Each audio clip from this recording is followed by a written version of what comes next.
আজি যদি মিয়াই যদি শাক পাচলি নপঠিয়ায় বৰপেটাৰ পৰা তেতিয়াহ'লে আমাৰ অসমৰ মানুহে নাখাই মৰিব লাগিব, শাক পাচলি নাখাই মৰিব লাগিব, অকল আলুগুটি দাইল খাই থাকিব লাগিব, নহ'লে নিমখ তেল খাই থাকিব লাগিব। কাৰণ কিয় আপোনালোকে জানেনে? নমস্কাৰ বন্ধুসকল, আসাম ফাৰ্মিং চেনেললৈ আপোনালোক সকলোকে স্বাগতম জনাইছোঁ আৰু এটা নতুন ভিডিঅ' লৈ আহিছোঁ আপোনালোকৰ আগত। আজি মই কোনো কুকুৰা ফাৰ্ম বা কিবা দেখুৱাবলৈ যোৱা নাই আপোনাৰ এই ভিডিঅ'টোৰ জৰিয়তে। মই আজি আপোনালোকক এটা কথা ক'বলৈ ওলাইছোঁ, যিটো হৈছে আমি যিহেতু বহুতে এইকেইদিন কৰি আছে যে শাক পাচলিবিলাক আমাৰ উজনি অসমলৈ নপঠায়, আৰু যদি পঠাবলৈ বন্ধ কৰি দিয়ে শাক পাচলি, তেতিয়াহ'লে কিন্তু আমাৰ অসমৰ ৰাইজে, আমাৰ যিখিনি খিলঞ্জীয়া মানুহ আছে বা এইফালে উজনি অসমৰ মানুহে শাক পাচলি নোখোৱাকৈ আলুগুটি দাইল বা তেল নিমখ খায়ে অকল জীয়াই থাকিব লাগিব। কাৰণ কেলে আজি আমাৰ খিলঞ্জীয়া মানুহে 1% মানুহেও খেতি নকৰে, খেতি কৰিবলৈ এৰি দিলে। কাৰণ কেলে এই যিটো খেতি ব্যৱস্থা হয়, এই খেতি কৰা মানুহবিলাকক সকলো মানুহে সদায় একদম তলৰ চকুৰে চায়, মানে একদম তলত বুলি ভাবে।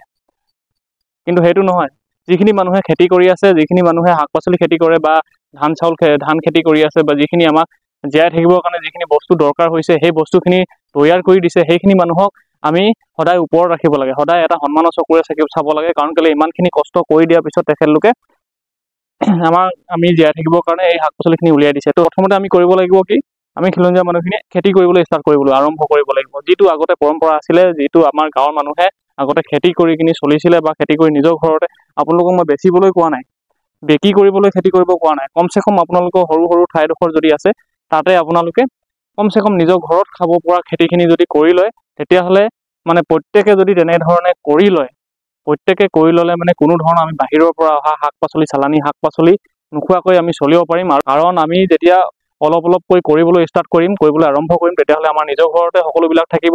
দেখিছে মই বেছি কৰা নাই, চাওক আপোনালোকে দুলাইন খেতি কৰিছোঁ, অকল দুলাইন 20 টকা অকল দাংবডি গুটি আনি দিছোঁ। চাওক 45 days হোৱাই নাই, কেনেকুৱা লাগিছে দেখিছেনে? এইখিনি চাওক আপোনালোকে, কিমান দীঘল কিমান গ্ৰীণ হৈছে। আৰু ইয়াত যিখিনি বাহিৰৰ মানুহে চালানী বস্তু আহে, তাত যিখিনি সাৰ, ইউৰিয়া, DAP কে আদি কৰি কেনেকুৱা ধৰণৰ মেডিচিন মাৰে, পেষ্টিচাইড মাৰে, সেইখিনি মৰাৰ পিছত আমি খাবলৈ পাওঁ সেইখিনি বস্তু। বা বেয়া নহ'বলৈ ফৰ্মেলিন মিলাই মাছত, বা আপোনাৰ কি বুলি কয় ইউৰিয়া দিয়ে মাছৰ খেতিত, মাছৰ পুখুৰীত। তো সেইখিনি যদি আমি ঘৰতে কৰি লওঁ, সেইখিনি নকৰাকৈ, এতিয়া চাওক মই ইয়াত অকল এইটো ব্ৰইলাৰ ফাৰ্ম হয় মোৰ এইখন মোৰ ব্ৰইলাৰ ফাৰ্মৰ যিখিনি লিটাৰ হয়, যিখিনি ব্ৰইলাৰ গু হয়, সেইবিলাক মই এই ব্ৰইলাৰ গছৰ গুৰিত, এই বডিকেইজোপা গুৰিত দিছিলোঁ।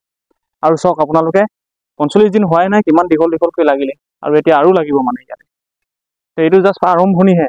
তো সেই গতিকে আমি যদি অলপমান যদি কৰিবলৈ ট্ৰাই কৰোঁ সকলোৱে, আৰু ইয়াতে আমি একচুৱেলি খেতিয়কক সন্মান কৰিব লাগে। আমাৰ প্ৰথম কথাটো হ'ল, আমাৰ খিলঞ্জীয়া মানুহখিনিয়ে এই খেতিটো এৰি দিয়া কাৰণ এটা হৈছে মানে আমি খেতিয়কক সন্মান নকৰোঁ।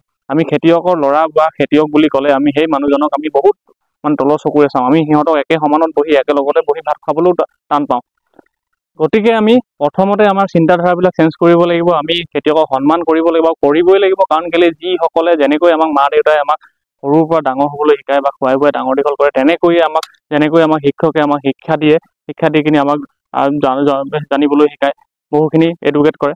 আৰু সেইদৰে আমাক এই ফাৰ্মাৰবিলাকেও খেতি কৰি কিনি যিবিলাক ফচল উৎপাদন কৰি আমাক জীয়াই থাকিবলৈ সকাহ দিয়ে, জীয়াই থাকিবলৈ বস্তু উৎপাদন কৰি দিয়ে। তো সেই গতিকে আমি সকলোৱে মানে খেতিয়কক আমি সন্মান কৰিব লাগে, মই সেইটোৱে আপোনালোকক জনাইছোঁ। আৰু আপোনালোকে এই এনেকৈ মুখতে নিয়া বা কিবা সেইবিলাক নাখাওঁ, এইবিলাক কৰি লাভ নাই। আপোনালোকে প্ৰথমতে খেতি কৰক, নিজৰ ঘৰতে 2ডাল হ'লেও লগাওক। যেতিয়াৰ পৰা নিজৰ ঘৰতে নিজৰ বিজনেছবিলাক কৰি লওঁ, নিজৰ খেতিখিনি, নিজৰ প্ৰডাকশ্যনটো আমি নিজৰ ঘৰতে কৰি লওঁ, তেতিয়াহ'লে আমি কোনো ধৰণৰ বেলেগৰ ওপৰত নিৰ্ভৰ কৰি আমি থাকিব নালাগে।